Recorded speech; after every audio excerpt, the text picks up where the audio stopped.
pieces of evidence justify either a judgment of conviction or acquittal, guided only by its members' conscience and their solemn oath to do impartial justice. The present undertaking of this court, therefore, not only carries the weight of the Constitution, but also the imprint of our nation's history, because the Filipino people have shown that they never forget. We, as a nation, never forget. But why is the act of remembering important?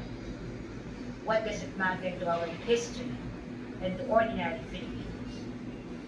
Because in this trial, the prosecution proposes that we unseat the Vice President elected to office by more than 32 million Filipino people, more than the number of votes cast for the sitting President, and much greater than any of the votes secured by each of the members of the House of Representatives who now are here to prosecute her and seek to undo this people's choice.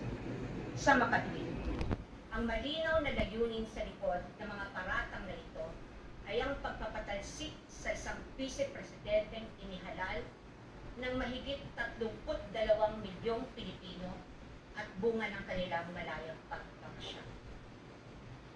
Whatever one's political persuasion is, the reality is that the prosecution now comes before this court to remove a vice president chosen by an overwhelming number of the electorate. You all have heard the prosecution say repeatedly that this is because they seek accountability, that the people have a right to hold their leaders accountable. This is not a matter of debate. Indeed, the people have a right to demand accountability from their leaders. What we have yet to hear from the prosecution, however, is this.